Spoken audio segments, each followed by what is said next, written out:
രണ്ടാം പ്രതിയുടെ കാര്യത്തിൽ മാത്രം കോടതി തെളിവിൻ്റെ അഭാവത്തിൽ കോടതി വിലയിരുത്തിയ ാണ് മൂന്നാം പ്രതിക്കെതിരെ തെളിവ് നശിപ്പിക്കുന്നതിനുള്ള കുറ്റം തെളിഞ്ഞതായിട്ട് പ്രഖ്യാപിച്ചിട്ടുണ്ട്. ഇതിൽ ഏറ്റവും വലിയ ചലഞ്ചായിരുന്നത് കേരളത്തിലാണോ നടന്നത്, തമിഴ്നാട്ടിലാണോ നടന്നത് ഡിസ്പ്യൂട്ട് ആയിരുന്നു. പിന്നെ നമ്മൾ ഈ കേസ് ചാർജ് ഞാൻ അന്വേഷണം എടുത്ത ശേഷം അതിനകത്ത് കേസിൽ ഇതിൽ കേരളത്തിലാണ് ഇതിൻ്റെ സംഭവം നടന്നത്, കേരളത്തിൽ നിന്ന് പയ്യനെ ഇവിടുന്ന് കൊണ്ടുപോയിട്ടാണ് ഈ നാട്ടിൽ നടത്തിയതെന്നുള്ളതിൻ്റെ അന്വേഷണ റിപ്പോർട്ട് കൊടുക്കുകയും അതിൻ്റെ ഭാഗമായിട്ട് അത് കോടതിയിൽ വിലയിരുത്തി അത് ശരിയാണ് എന്ന് കോടതി ബോധ്യപ്പെട്ടതിൻ്റെ അടിസ്ഥാനത്തിൽ അതിനെതിരെ നമുക്ക് എല്ലാവർക്കും അറിയാം. അവർക്ക് സുപ്രീം കോടതി വരെ ചലഞ്ച് ചെയ്ത് പോയ കേസാണ്. സുപ്രീം കോടതി വരെ പോയിട്ടും അതിനെ അവർക്ക് തിരിച്ച് ട്രയൽ കോടതിയിൽ വരികയും ട്രയൽ കോടതി അത് അംഗീകരിച്ചുകൊണ്ട് നല്ലൊരു വിജയമാണ് നൽകിയത്. ഇതിൽ നമ്മൾ അന്വേഷണം നടത്തി. കാരണം പ്രാഥമിക മെജോറിറ്റി അന്വേഷണം നടത്തി നമ്മൾ ജോൺസണാണ്. അതിനുശേഷം സുധീർ സാർ അന്വേഷിച്ചു. ഞാൻ ആ കേസിൽ അന്വേഷണം നടത്തി ഏകദേശം 1 വർഷത്തോളം ആ പെൺകുട്ടിയുടെ ജയിലുമായിട്ട് ബന്ധപ്പെട്ട് സുപ്രീം കോടതി പോവുകയും ഹൈക്കോടതികളിൽ പോയി അതിന് തടഞ്ഞു നിർത്താൻ മാക്സിമം ശ്രമിക്കുകയും എന്നാൽ നമുക്കത് ബസ്സിൽ കിടന്ന് ആ കുട്ടിക്ക് അയാളുടെ ആ പ്രതിക്കെതിരെ നമുക്ക് ട്രയൽ നടത്താൻ പറ്റിയില്ല.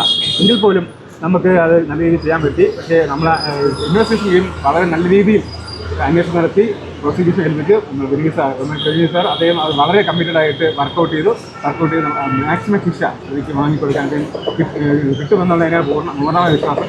പിന്നെ കൂടാതെ നമ്മുടെ ഇൻവെസ്റ്റിഗേഷൻ ടീം എന്ന് പറയുമ്പോൾ അതിനകത്ത് നമ്മുടെ പോലീസ് ഉദ്യോഗസ്ഥർ ഷാജഹാൻ അതുപോലെ തന്നെ നമ്മുടെ അൽബിൻ, സതീശൻ, ജില്ലാൽ കിടപ്പും തുടങ്ങിയ നമ്മുടെ പാറശാല സജീവകുമാർ, ഇങ്ങനെ പല ഇവരെല്ലാവരും ഇതിനകത്ത് ആത്മാർത്ഥമായ ശ്രമം കൊണ്ട് ഇൻവെസ്റ്റിഗേഷൻ്റെയും അതുപോലെ തന്നെ നമ്മുടെ പ്രോസിക്യൂഷൻ്റെയും ഇൻവെസ്റ്റിഗേഷൻ ടീമിൻ്റെയും കൂട്ടായും എന്നാൽ ആത്മാർത്ഥമായ ശ്രമം കൊണ്ട് നല്ലൊരു ശിക്ഷ കിട്ടുമെന്നാണ് നമുക്ക് ഉറപ്പാണ്. അതിനുള്ള എല്ലാ ഞാൻ ചാർജ് കൊടുത്തതിൽ നിന്നും നല്ലൊരു റിസൾട്ട് കിട്ടുമെന്ന് കുറച്ച് തെളിവുകൾ ഇപ്പോൾ ഇൻവെസ്റ്റിഗേറ്റിംഗ് ഓഫീസർ പറഞ്ഞതുപോലെ വളരെയധികം ചാലഞ്ചസ് നമുക്ക് ഉണ്ടായിരുന്നു. പ്രധാനമായിട്ടും ഈ രാത്രിക്ക് വിഷം കൊടുത്തു വന്നു എന്ന് പറയുമ്പോഴും വിഷാംശം ഷാരൂഖിൻ്റെ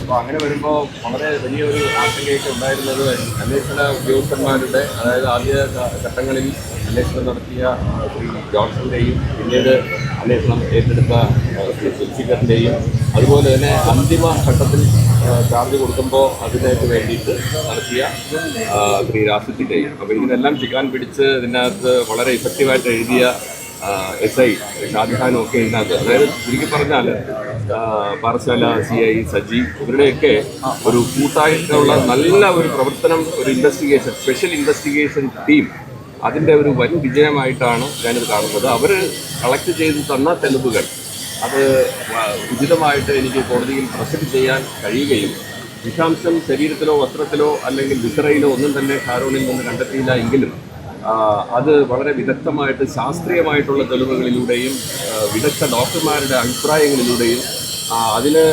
ഉപോത്ബലകമായിട്ടുള്ള മറ്റ് ശാസ്ത്രീയ തെളിവുകളും സാഹചര്യ തെളിവുകൾ. കാരണം ഈ ഒരു കേസിൻ്റെ ഏറ്റവും വലിയ വെല്ലുവിളി എന്ന് പറയുന്നത് ഒരു ദൃക്സാക്ഷിയോ ഒന്നും തന്നെ ഇല്ല. കാരണം 14/2022 ഷാരോൺ ഗ്രീഷ്മയുടെ വീട്ടിൽ എത്തിക്കഴിഞ്ഞ ശേഷം 10 മണിയോടെ അവിടെ എത്തിക്കഴിഞ്ഞിട്ട് 20 മിനിറ്റോളം അതിനകത്ത് എന്ത് സംഭവിച്ചു എന്നുള്ളതിന് യാതൊരു സാക്ഷിമൊഴികളുമില്ല. പുറത്ത് ഇറങ്ങി വരുമ്പോൾ പച്ചനിറത്തിൽ ഛർദ്ദിച്ചുകൊണ്ട് വരുന്നത് മാത്രമാണ് ഇതിനകത്ത് രണ്ടാം സാക്ഷി റെജിൻ കാണുന്നത്. അതിനുശേഷമുണ്ടായ കാര്യവും റെജിനോട് അവൾ ചതിച്ചു എന്ന് പറയുന്ന മൊഴിയിൽ നിന്ന് തുടങ്ങുന്ന കാര്യമാണ് പിന്നെ അവസാനത്തെ തെളിവുകൾ എത്തുന്നത് വരെ ഉണ്ടായ സാഹചര്യ തെളിവുകൾ. അപ്പോൾ ഇതിനെക്കുറിച്ചുള്ള മറ്റ് എവിഡൻസുകളുമൊക്കെ കൂടുതൽ വരുന്ന നാളെ വിധി വന്നതിന് ശേഷം നമുക്ക് സംസാരിക്കാൻ വായിക്കും. ഓരോ ജീവിതവും ഓരോ കഥകളാണ്, വേറിട്ട കഥകളുടെ ഒരു കൂട്ടായ്മ. വേണമെങ്കിൽ നമുക്കതിനെ ഒരു നോവലെന്ന് പേരിടാം. അതുപോലൊരു നോവലല്ലേ നിങ്ങളുടെ ജീവിതവും? എന്താ, ശരിയല്ലേ? നിങ്ങളുടെ അനുഭവങ്ങൾ, കഥകൾ എന്തുമായിക്കൊള്ളട്ടെ, അത് കേൾക്കാൻ DNA ന്യൂസിലൂടെ ഞാൻ എത്തുന്നു.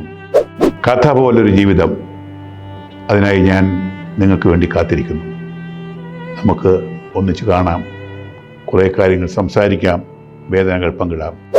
നിങ്ങളുടെ വിഷയങ്ങൾ, അനുഭവങ്ങൾ അത് ഞങ്ങളെ അറിയിക്കേണ്ട വിലാസം താഴെ കൊടുക്കുന്നു.